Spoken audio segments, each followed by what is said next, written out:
welcome to another edition of Volunteering Ireland with myself, Helen Ryan. As always in this programme we look at individuals, organisations and the work that they're volunteering to do to help our little planet be a better place.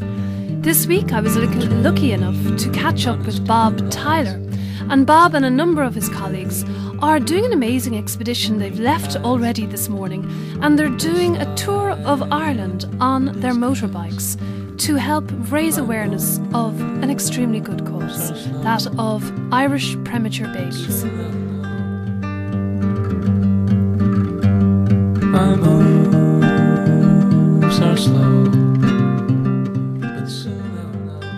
I caught up with Bob and I asked him about his journey, how he started in Ireland, and his involvement in organising this tour around Ireland on motorbikes.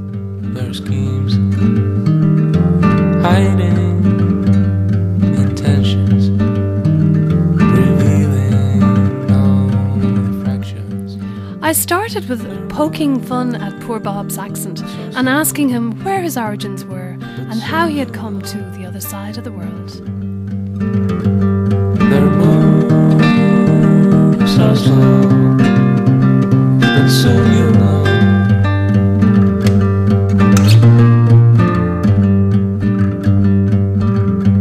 I'm here with Bob Tyler. You're very welcome to the show. How are you doing? Very well, thank you. The accent isn't quite Dublin. I'm catching a little bit of something that's not quite local. Catching a bit of down under is what you're catching. Bit of Sydney. Yep. How long have you been over here for? Since September 97 we moved over. 97, so good long time. Good long enough, yeah. And should I even ask what brought you all the way over here? The love of an Irish colleen. Ah, isn't that nice? Yeah, brought you from the other side of the world. They all want to come home to their mummies. Did you really? Yeah, well, yeah. Well, that was the excuse anyway. So. Very good. I would have thought the sun would have kept us over there, but obviously that isn't the case. No. We're here for the crack. Why not? As they say. And I hear there's a little bit of crack, something very interesting that you're involved in. There is. This Thursday morning we are leaving for what's called the ride out for PREMS from the M50 Honda Centre in Ballymount. We're doing a motorcycle tour of the country, delivering neonatal equipment to the hospitals on our way around. So now you say we, and I suppose I have the advantage of having spoken with you beforehand. This is 30 guys, many of whom are part of the Harley Davidson Club up at the Red Cow roundabout. That's right, yeah, 30 big hairy burly bikers heading around to deliver life-saving equipment to little tiny babies. So it's a bit of a contrast, really. It is. And how did you get involved in it, or how did the group all form around this particular cause? It was 2 years ago now. There was a gentleman by the name of Sean Brennan who had a vision of... he had a knock on the door one day from the ladies collecting, or they were selling books, I think, for Irish PREMS. And he said that he wasn't interested in buying a book, but to leave it with him, he was going to come up with something. So they thought nothing more of it. And then a few weeks later, he came up with the brainwave that he was going to ride his bike around the country. And he made his way around the country. And it's sort of, last year there was I think 25 bikes again, and then this year we're the same again. So you're growing every year. Yeah, it's the word's getting out there, which is great. And how did the Harley Davidson Club get involved? It's just a lot of people knew each other and it just happened they'd all had the same kind of bike. I know you're not really Harley No, guy. I'm a Honda man myself, Japanese man myself. Excellent. So the Pacific has a strong influence on you. It does. We're a bit outnumbered, but we'll hold our own. So there'll be some sight going up the is it the M50? M50. Well, we'll be heading we're up to Letterkenny the first night, but it's some noise and some spectacle, really. You know what I mean? So. And where is the starting point? We'll be leaving from as I said, the M50 Honda Retail Centre in Ballymount. We'll be leaving about 9 o'clock on next Thursday morning, the 25th. And then actually the first stop is the Rotunda Hospital now, so I think we're due there about 9:30 or something like that now, and then we'll be making our way to Cavan as the next stop we go to, and then up to Letterkenny the first night. So a pretty busy schedule. We kept moving now. Yeah, we have to. We want to get to as many places as we can. So there is a schedule for us to. There'll be time for a bit of fun along the way now, but there's definitely a schedule we've got to keep to. So. And tell me, the people who are involved in the ride out, do they all know each other in advance, or is it something anybody can join up to? Well, a few of the lads now would ride out of the Harley Davidson Club out of the Red Cow Centre up there, but a few of my brother-in-laws are doing it with me now because they know that we've got a connection with Prem Babies. But we met some we have friends that we met on the trip last year, you know what I mean? So when we remain friends, so it's good now. It's a good bonding thing as well. So. And are there any like father-son teams or? I don't think there's any father and son teams. I know there's a husband and wife team all right now, but he's on a two-wheeler and she's on a trike. So. Oh really? Just like a woman to have an extra wheel. Well, you know, I know it's good now. You know, what I mean, it's a great. I know there was a few husband and wife teams last year as well now, so it's great stuff. You know. So if people see a lady going up the M50 on an Easy Rider bike, don't be scared. What's really the draw that brings you back year after year to volunteer for this? Well, myself now, we arrived over in '97 from Sydney, and we had a daughter, brought our 2-year-old daughter over with us now, and we moved lock, stock and barrel. The furniture was following us and everything 55 days later or whatever it was, but we were expecting twin girls when we came over, and then we were only here 2 weeks, and things started moving, and my two girls were born at 24 weeks, so they... Unfortunately, our story didn't have a happy ending, but you know, I mean, this what we're doing here will make it a lot easier for those coming after us and those that are going through it right now. So yeah. That's a very tragic consequence for you. And premature babies, they have lots of needs that most normal babies or most full-term babies don't have. It's a hard old road, you know what I mean. And I suppose what makes it harder for the parents at the time is it's not planned. You know what I mean. It's something that just comes along all of a sudden, and this organisation now is an ear for those people that are put into a situation that's not normal. You know what I mean? So it's and the girls that are in the organisation, most of them have been through it themselves. So you know what I mean? They're speaking from first-hand knowledge. So. It's a relatively new organisation, and as you rightly said, it's based on volunteers. I think it was set up in October 2009, so it's still quite a fledgling organisation. It is, and the thing that the thing I've learned now, just doing our collections that we've done ourselves around the place, is it's amazing how many people either have had a prem baby themselves, or know someone who had it, or their niece had it, or their neighbour had it. You know, I mean, it's a very common thing. You know what I mean, and it's great to get it out there in the public eye, and you know, I mean, that there is an organisation out there that can help, you know what I mean, and give advice. And I was having a look at the website. I think it's irishprematurebabies.com. That's the one.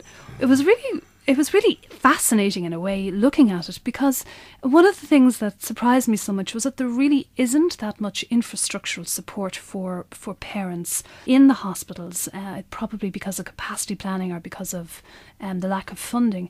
And the other thing was that some of the most basic things that you would imagine would be available aren't. One of these things being clothes for the little babies. Well, that's it. You're virtually looking at doll's clothes for the kids. You know, if someone hasn't seen a baby at 25 weeks or whatever now, they're only the size of your hand. You know, I mean, they're very, very small, and you're virtually talking about doll's clothes. So the girls now, whether it be hand-me-downs or I think they've got a team of knitters somewhere tucked away somewhere, like Santa's earls making clothes. But you know, I mean, that's there for people that need support as well. So there's a whole kind of layer system of different types of way that people volunteer, and one of them is the knitting circle. That's it. Yeah. They literally go. I'm not sure if they all sit in the one room. I don't know how they do it now. They have little patterns that they knit to, and they make tiny baby clothes. Little hats and little little booties and little outfits, and everything's velcroed together, just like you would. Absolutely. And I found it surprising to read that you couldn't buy them in an ordinary shop, or indeed in a maternity shop that's so specialised they're just simply not available. That's it. Yeah.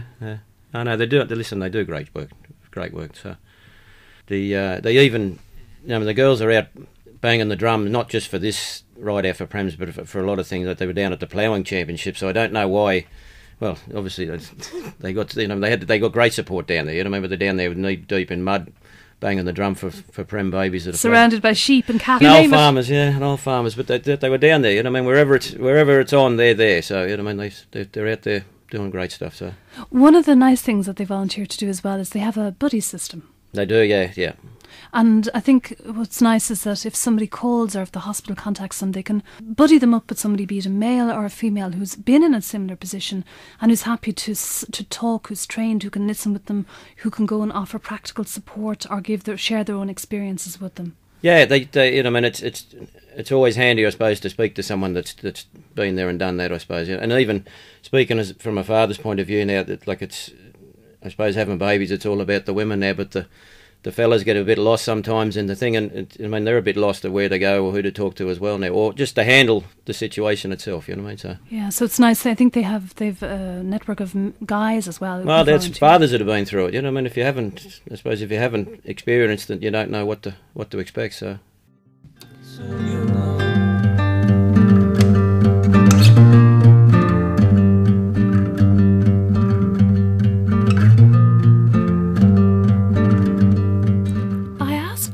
about some of the logistics around organising a tour around Ireland on a bike. And he spoke to me about some of the more fun aspects and interesting aspects that he had been involved in over the past number of years. We'll keep on whispering our mantras. We'll keep on whispering our mantras. We'll keep on whispering our mantras. Your way of supporting this organisation is much more practically minded in terms of how you've gone about volunteering for this Harley-Davidson ride on your Honda, I hasten to add, keeping the Honda side up. Yep, that's it. How much preparation is involved in it? Like, do you have to strip the bike out? Do you have to do a huge amount of physical work? Not really, no. Well, we did a Zumba challenge there. It wasn't anything to do with the bike ride. That was more a fundraising thing. But you'll find most of the lads doing this, their bikes are in tip-top condition anyway. You know what I mean? There's plenty of shiny stuff on them, you know what I mean? But plenty of eye candy, so the bikes will be ready to go anytime. So, and these lights, they love going riding on their bikes. That's what it's all about, you know. So. It sounds like a real girly question. If the weather's bad, you still go? The weather's bad, we still go. We left last year in the pouring of rain and wind and that now, but we still left, and we came back in from Port Leith on the Sunday, and it was absolutely blowing a gale now. So, but we made it now. We battled through. I was a little bit surprised when we were talking earlier to find that it isn't just, apparently Ireland stretches beyond the coast, beyond Dublin, and you actually go up to Letterkenny amongst other places. We do. We'll be leaving, as I said, we'll be leaving from Ballymount, and we'll be going to, I think, the Rotunda first, and then to Cavan. But then the first night is Letterkenny. We'll be up in that hospital the first night. So how many miles is that on the first day? I think this year the whole thing is about 1,300 kilometres or something. I think we did about 800 miles last year, I think, on the thing. But we're going a bit further this year because the last day the Saturday we're leaving from Galway and we're hopping across to Cork now. So that's a bit of a jump that way and then back home. So it's a bit longer this year, a bit more of a scenic run this year, I think. So for all the guys rumming along on their bikes down through the Burn, if you have the good weather, it'll be an amazing trip. It'd be lovely. Listen, even on the back. Listen, it's nice to get away for a few days as well now, you know what I mean? So bit of male bonding, as they call it. So a boys' weekend away for a good cause. And then with the girls too now. Don't worry, they're well able to hold their own, don't worry. So the girls are welcome as well, yeah? Absolutely, yeah. I was reading about it and we were talking earlier, and I was quite surprised to see that not only do you go on this amazing epic journey around Ireland, but you also bring some of the equipment that you have effectively fundraised and purchased with you. How does the logistics of that work? Do you have like a little rucksack on your back? No, we've been very lucky that this year we've had Peugeot have come on board, and they supply 4 support vehicles for us. The way this thing is set up now, and this is the great thing about the thing, is each rider raises €1,000 to make the trip. The accommodation and the logistics side of it is all covered by corporate sponsorship. Peter Mark is another one that's kicked in with us. And the money that the €1,000 that the lads raise themselves goes directly to buy the equipment for the hospitals. And the hospitals have given the girls, for want of a better term, a wish list for stuff. We're very lucky last year that we managed to buy an incubator for the Coombe. It's only just been confirmed this year that we'll be able to buy another one this year for the Rotunda, I think. So that's, you know. And it sounds like a small thing, but I mean, an incubator, I think there's something like €22,000. Something around 22 or 24,000 euros. Huge it's some money. huge money now, you know what I mean? So I'm kind of reassured to hear it's not rattling along at the back of a tow bar. No, we're not towing anything with us now. But I think last year now we delivered. This is going to sound funny now, but one of the hospitals were looking for chairs now. They got a chair that was the right height for the parents to sit by the incubators. So, you know, it seems funny that you'd be supplying chairs for hospitals, but that's, you know, what they want is what we try and get them. So yeah, and I suppose if you're a little baby and you want to look out the window at your mum, absolutely, you want to see your mum on her knee. That's right. Yeah. Tell me your involvement with it. How many years have you done the ride out on? When Sean did it the first year on his own, I'd heard about it on the radio and in the press and that, and I rang the girls up and I said I'd like to not do the whole thing, but could I meet him up? So I met up with him at the Beehive down in Wicklow there and rode back into Dublin. We rode I think we came into the Coombe that day. But I did the ride last year now, so that was the first, for me now, first time I'd done a big bike ride. And I mean, I'm usually only a Sunday biker down to Lara, down to Glendalough and back on a sunny day, so it was nice. And I think a lot of the other lads, not so much the fellas out of the Hardy Club, because they do a lot of riding, but for us Sunday bikers, it's nice to actually go somewhere, you know, and see something instead of just going around the block and coming home again and sticking it back in the garage for another week. So your pass-out card was extended for the week? It was, yeah. I managed to get another one this year now, so... Well, I'd be a Sunday rider myself now, but the lads that, most of the fellows up in Harley Centre now, they take, I wouldn't say take it seriously now, but they're the real deal, So we're a bit more like, my gang now are a bit more like, I don't know if anyone's seen the movie Wild Hogs, but we're like Dublin Wild Hogs. That's what we are now. This is our road trip, once a year road trip. So, and I suppose some people have this old-fashioned notion in their head that Harley Davids cruise through town, sort of pilfering people's wives and beheading chickens. That's obviously not the case. Well, no, it's not. No, not at all. Now, I'm not sure. I'm sure it happens somewhere in America or something, but not over here now. It's now. Listen, these guys are doing this for a great cause. You know what I mean? It's and they, some of them would be connected to it, and some of them wouldn't be. But they, they love riding their bikes and getting out in the sun and the fresh air and whatever else. Would they have all the kit? Oh, they have all the kit all right now. Oh, yeah. Now they're very, the Harley boys have got their wallets and watches and chains and badges and all the rest of the stuff. Most of them are part of it's the Harley Davidson, the Gaelic chapter now, so they'd be members of that now, sort of thing. So they have their own general ride outs, which is closed for their own group, sort of thing. But I have a notion of Jack Nicholson on Easy Rider, with the helmet, with no visor, just laying back. Yeah. Well, that's it now. Yeah, that's yeah. Is it relaxing or is it? I know. Last year now it was. You'd be riding along. You could be thinking about anything when you're riding along. And in fact, sometimes you'd have to get your mind back on the job where you were, sort of thing. But you're very relaxing. This is a lovely country. This is. It remind me a little bit of New Zealand a bit now, but there's everyone knows it's green, but it's a lovely country to tour around, So. And what about the roads? Do you find it difficult in the kind of the Ballygo backwards, kind of small little narrow roads, or is that part of the joy of it? Well, we didn't hit too many smaller roads, I suppose. We hit a few little back roads, but nothing. No, listen, you go as fast as you need to go for where we are, sort of thing. So. And you have an escort? Do you have a police escort as you leave Dublin? We did. Most of the bigger towns we went through, we had a Garda bike with us now. So listen, you feel like $1 million riding out with a Garda escort. So. And you're not being escorted off the premises, so to speak. No. But he'd stop all the traffic and let you through all the lights, and From the logistical point of view, riding a bike around Ireland, what's the toughest challenge, mechanical challenge or difficulty you might encounter? I suppose. Well, as I said, the bikes would be all in good nick now. I suppose maybe just flat tyres, but we didn't have any. I don't think we had any problem with any of the bikes last year. So, do you have a support vehicle? Is it like the Tour de France, where you have people shouting out windows at you to go faster? Not so much that now, but it's all very well organised. It's all very safe, and there's no yahooing or anything like that. Now the speed limits are stuck to all the way around, because the main thing is we want to get everyone back home safe. That's the main thing. We don't want to be doing the Bob Tyler Memorial Ride next year, so we want it all safe. We want everyone home in one piece. But we have a mechanic that goes with us as well now. So if there's a major disaster en route, it doesn't mean you're stranded in Ballygo backwards. No. We can. The van's big enough. There's a set of ramps. We can throw the bike in the back of the van and get them somewhere where they can do a bit more work on the bike. So. Is it something where you're allowed to bring your other half and ride? What's the terminology? Pillion, yeah. To ride pillion. Are you allowed to do that, or is that? You can't. Not on my bike now. I put a different seat on it now, so mine only sort of fits one person there. So that I don't think my wife would get on the back of it anyway with me. But the deal this year was it was €1,000 for a rider, and then €750 for a pillion. So there's a couple. I think there's a few pillions on it there this year. So. Would that be an awful hard work? Sitting at the back of somebody glued to them for a couple of days, I suppose. No, well, these big bikes are a bit like armchairs, you know what I mean? They'd have radios on them and all sorts of things, so it wouldn't be too bad. And just for the point of view of somebody who isn't used to riding around Ireland on the back of a motorbike, where does one go to the loo? Are the comfort stops? Do you have a Portaloo? No, we have to stop now. No, the bikes would only get about maybe 120, 130 miles out of a tank of juice, so that we'd be pulling. And having your breakfast roll or whatever it is, Oh no, not breakfast roll. No. We're athletes. There's no breakfast roll here. What part of the journey did you like best last year, in terms of scenery or in terms of just the space? I liked. We went across on the ferry from the Tarbert ferry there. You know what I mean? Across there now, down into Listowel down there in Kerry. So that was nice. You know what I mean? It's just nice getting out and about, out in the fresh air, There's an old saying there that only a motorcycle rider knows why a dog sticks his head out the window of a car, so nice to be out in the fresh air. And what about the evening? Everybody's convivial, you hang out, maybe go for a social pint? Well, we'd be in the hotel now. I wouldn't say there'd be rules and regulations, but we've got a schedule. We've got to get up and get going early in the morning, so there'd be no heavy messing at night now. But, nice meal, and you're meeting fellas you haven't met before, so, it's nice to chew the fat, as it were, and, talk about the bikes. What was the best thing you found about it?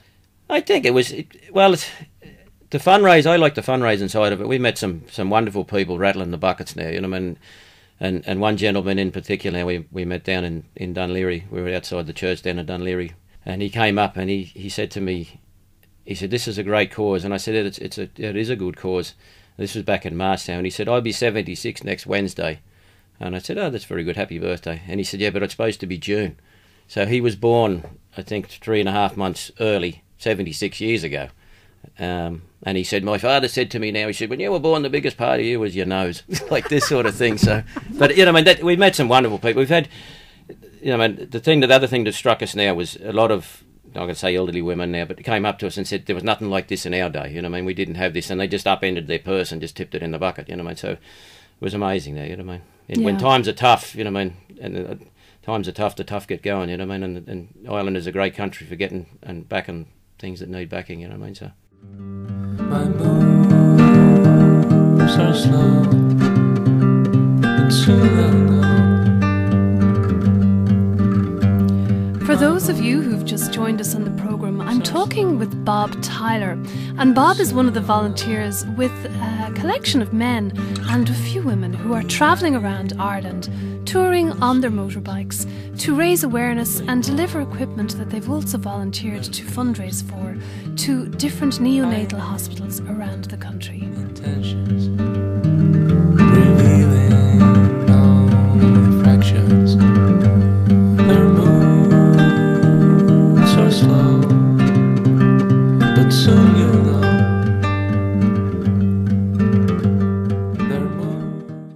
I really have difficulties in imagining how you go about organising a motorcycle circuit tour around Ireland. It sounds quite simple. You just get on your bike and you go. But because it's 30 people, you need to talk about stopping the traffic, police escorts, overnighting, and all the corporate sponsorship that's involved in terms of getting people involved so that all of the funding goes directly to buy equipment for the little babies. Tell me about your involvement in the logistical end of it and how that started. Well, we came back after the trip last year, and I said to the girls, you know, the thing was done and dusted now, and a couple of months later I said, "Listen, if it's on again next year, I'll go with you," you know what I mean, and I'd love to give you a hand to organise it. So they accepted the offer, and then we've been meeting once a month now since last year's trip, trying to put it together, looking for corporate sponsorships and so, you know what I mean. And is it hard? I know you said before individuals were very generous because a lot of people have been personally touched by the issue. Listen, times are tough now. We've been blessed now that we've had major sponsors like Peugeot and Peter Mark and McKeeson and the pharmaceutical out in Swords, MSD, have come on board this year and rattled the tin, as it were, and helped us with the corporate side. So the money that the lads do raise can go directly to the equipment, you know. So. Where would you be staying? Are you not pitching tents? I hear you're not pitching tents, but are you staying in our little not pitching tents. shacks and boreens along the way? Or? No. We've been very lucky that the Radisson hotels have come on board, Radisson Blue, so we'll be staying in their chain of hotels on the way around. So the Blue, I think my cousin got married there, and I know there's the Radisson and the Radisson Blue is kind of the more fancy upmarket one. I hope they're not. I hope they're giving you a good rate. They have. They've looked after us. Another great sponsor that have come on board and looked after us. So you know, we can't thank all the sponsors enough for helping us out. You know. So how do you go about it? Do you kind of get in contact with the hospitals and say, look, we're going to arrive on a particular day, you know, can you have the doctors out front? Do you have PR companies involved in taking photographs? Or Well, we actually have a photographer coming with us this year. We have a fellow called Dennis O'Farrell, which is coming with us. I'm very conscious now that in this day and age that people, or they donate money, but they're looking for something back as well now. So then we have a professional photographer, and Dennis, coming with us this year, who'll take proper clear photos so we can use them, like the companies can use them back for press releases themselves, you know what I mean, be made available to them. So, but on the hospital side, yeah, there's a lot, you know, to organise, getting the police escorts, of course, we can arrive at a hospital and something might be happening and we can't get in, you know what I mean, it's just if they have an emergency on or something like that now. So it's just depending what's on, you know what I mean, so. And that's the way it goes. That's life. You say you've been meeting once a month and trying to organise the logistics. Does Irish Premature Babies organisation have an office? They do. I'm not quite sure off the top of my head where it is now, but it'd be on their website now, the irishprematurebabies.com. But listen, we've been meeting in people's houses and hotels and that sort of stuff now, putting it in the corner of a hotel or something. So everybody's doing their part of the volunteering work? It is, and it's hard, you know, I mean, because people have got their own lives going on and people can't get a babysitter or someone's sick or they're working late. So, you know, I mean, it's Monday night and then it's Wednesday night and then it's Tuesday night. So You know, we get there though. We get there in the end. So. A lot of hard work, but a good payoff. Great payoff now. Yeah, very great. Some of the kids now that are, you know, you hear of kids now that are 12 and 13 years of age now. You know, they're big bruising kids now. So, just mentioned there's happy stories everywhere. You know. I'm delighted to hear that. It's been an absolute pleasure talking with you, Bob Tyler. Tyler, that's Bob it. Tyler, yeah. Thank you so very much, and we wish you the very best of luck. If people want to follow your adventures and the adventures of the Harleyers as they go around Ireland, is there a way they can do that? They can. There's a Facebook page now, which is www.facebook.com/right after PREMS. You can look at that right now. You can see what we've been up to. Only just Friday night now, we had a live music night in the Lansdowne Hotel, and we had a great band called the Harleys that played a gig for us for free now, and they are the real business now, you know what I mean? And they did that out of the goodness of their hearts. So, but you can follow the journey. The journey is up on the Facebook page now, and you'll be able to see there'll be pictures posted up as we're going around the country. So if you can't be with us, you may join us on Facebook. Tell me about your return to Dublin. How does that work? It will be on Sunday, will it? All things going to plan. It'll be Sunday afternoon. We'll be leaving Sunday morning from Cork, and we'll be heading back up the coast road, as it were, through Waterford Hospital, and then up the ending up on the M50, and then back into the Dublin city centre. So up over the Dublin mountains through Wicklow. No, up the coast road. We're coming up through. I think we're going to try and go through Bray. Actually, if it's a nice sunny day now, I think we're going to make a bit of a tour through Bray on the way, and maybe shake the buckets a bit on the way through. So startle the locals, and yeah, a beautiful part of the world as well. The sea there on your right as you come up, it should be fabulous. That'd be great now, yeah, if we get the sun. Yeah, well, famous last words. So here we go. words. We'll be there if it's raining though, don't worry. What time do you think you might arrive into Dublin at? All things going to plan now. We should hit Harry's on the Green is where we booked in for our return party, as it were. That sounds very fancy. Is that the old Aussie bar in the corner? That's the old Down Under bar there, yeah. That's where we'll be parking up there around 4:30, so if anyone would like to come in and have a look at the bikes now and give the lads a pat on the back now, because it is a long way round, and they're taking time out of their holidays and whatever else and away from their own families to do this. So that's if people know the theatre just across the way. The gatey there, yeah, just on the side of Stephen's Green there. So yeah, the entrance to the Stephen's Green shopping centre is just up from the bar. That's the one. We'll be all parked up there, all nice and shiny, and that's this Sunday coming. Yeah, and a well-deserved refreshment. Maybe a little shandy or something here. It sounds great. And I know last year when you came in, you did a sort of a tour around Stephen's Green when you arrived. We did. We were lucky. We picked up a few of the Gardaí police bikes out in Inchicore, and they brought us in. And listen, we came in like rock stars. You know what I mean? And it's. I know for myself now. We got off the bike, you felt a real sense of achievement. Yeah, you know what I mean. So it's. Listen, great crack. And nice to know that these tiny little babies are benefiting as well, and their parents. Nice to know that ugly fellas can make a difference for little tiny babies. And if you can't be with us this year and it's kind of tickled your fancy, there's always next year. Absolutely. We'd be absolutely delighted to have you. Well, that's just about all we have time for today here on Volunteering Ireland. My thanks to Bob Tyler, to the ladies in the back room in irishprematurebabies.com, and indeed to all of the members of the Harley-Davidson Celtic Division who are doing such great work travelling around Ireland and promoting the cause of Irish premature babies. I'll be back next week, same time, 3:30, myself, Helen Ryan, with more stories, more organisations and more people who are doing so much with their time and volunteering here on Volunteering Ireland. Hiding intentions.